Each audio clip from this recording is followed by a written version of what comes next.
And Creative Mind Journal week 2.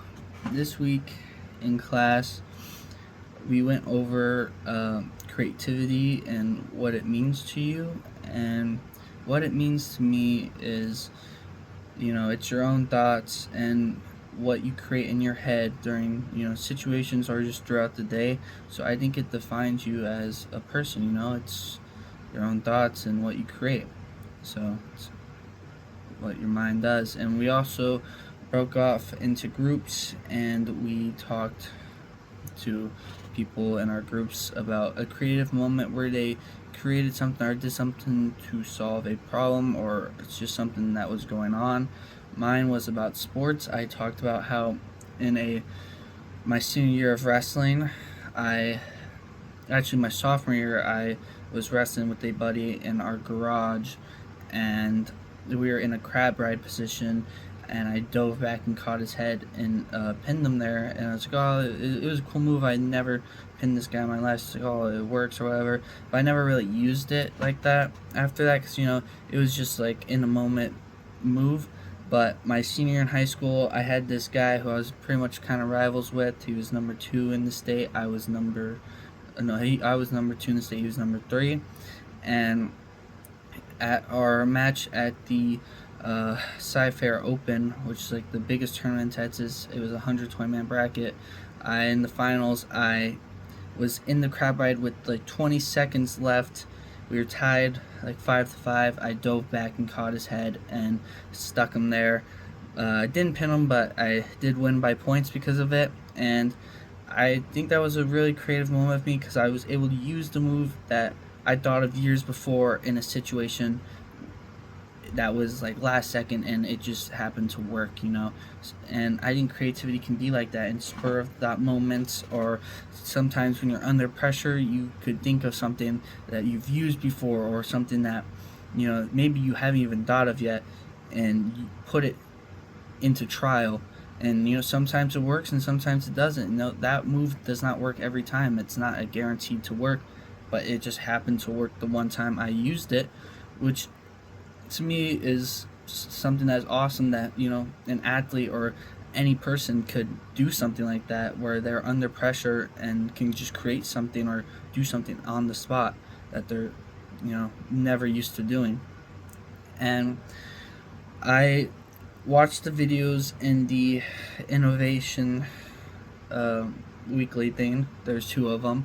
One was talking about inside the box and outside of the box, and this kind of applies to what my move was. It was an outside of the box move, something that you're not supposed to do, something that you're not comfortable with. Inside the box thinking is, you're comfortable, you agree with everything, and it's the social norm of like, oh, like a wrestling example, like, you choose bottom when you get the choice because you want to get that free point. But sometimes when you're going through stuff and maybe you gotta think outside the box, choose neutral, choose top. It just depends on your situation. And I think it's hard to get into outside of the box thinking, because you feel scared. You're not supposed to go against the norms of what people think, or question what other people think. Like if it's a group project and everyone's agreeing on this one thing and you don't agree on it, most of the time you're probably not going to speak up, just because if you don't want them to think that maybe you're stupid or you just don't agree or stuff like that. And honestly, it's definitely something that is not normal. But yeah, we also watched a video. Hold on. Sorry, my computer's trying. And also in the video, it talked about long thinking versus fast thinking, like creative breakthroughs and requiring sustained, patient thinking.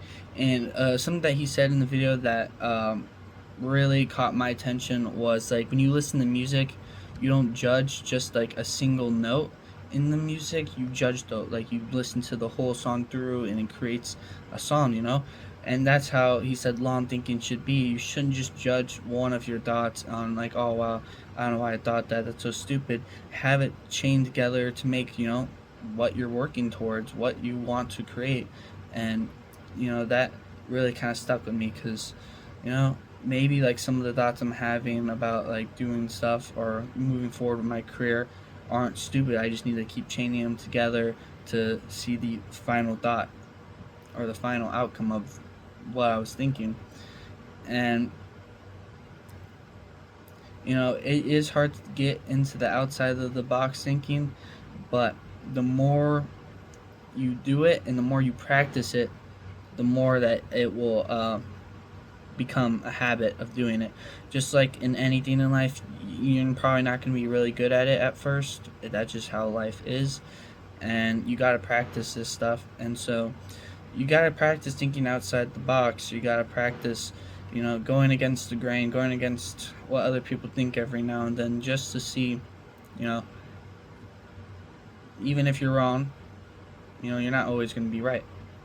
And sometimes your thoughts aren't going to work, and sometimes they may be stupid, but who knows? What if you're right this one time? And speaking of that, the module we did for the week was for 3M, and two of the cases in the case study were guys who saw problems, and one was named Drew.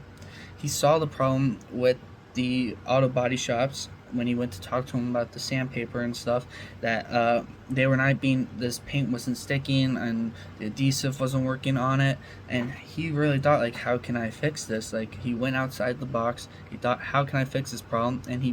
And when he brought it up to 3M, some of the people in the company weren't fully with him on the idea. And he didn't give up on this idea. He just kept using his innovative thinking, and he created some of the biggest stuff in the world, like Scotch tape. I see that everywhere. You can go to stores and see that. He created that in 1930, and it is still one of the biggest tape brands probably in the world. So even when people don't agree with you or don't see what you're seeing, you can't just give up on your ideas. You gotta fully see it through and put work into it to get the long-term outcome. And this also goes with the other guy. He was an independent innovator. I think his name is Oki. And sometimes you're going to need help from other people. So he had a great thing of waterproof sandpaper, and for him to get this to get up and going, he had to ask 3M to bring him on. Well, 3M saw him and brought him on in the staff, which is great entrepreneurship. Taking people who aren't in your company, seeing their ideas, bringing them on, and now they had that waterproof sandpaper, which pushed their company forward. Are great examples of thinking outside the box as well. So it just kind of put me into where that video is connecting to the module that we were doing as well. And the other video we watched was capital, like, it was like 3 types of innovation is what he was talking about. And I thought this was really cool. I actually didn't even think about this before, but he said there's 3 types of innovation. There was capitalist, a theory of how to grow, and how capitalist dilemma was like the name of all 3 of them together. And I thought that was really cool. Disruptive innovation was the first one he talked about, how that produces jobs and produces the most growth, and it's making something that usually isn't affordable and accessible. And one thing he talked about that I did kind of know about was Ford. Back in the days when cars were first being built, they were for really rich people, and not everyone could get a car. But Ford made it to where, like, they're producing so much cars that mostly anyone could get a car, and you could buy a car and drive it. It wasn't just only for the rich. So they made those cars affordable and accessible, which is amazing. And then this one was sustaining innovation, and on this one it was making a good product better. And this is how companies grow and succeed. You can't just have like the basic products and think you're gonna keep growing and making products. Eventually you're just gonna stall.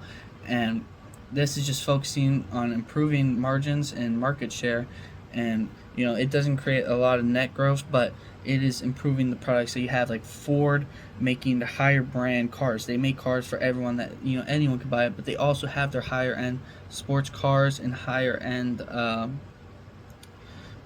vehicles that you can get that work way better than the basic vehicles. And so the last one was efficiency innovation, and it enables you to produce more output with fewer resources. So it is like letting go of employees, unfortunately, so creating less jobs, but using that money to get more out of your products, or like more R&D, research and development into newer stuff.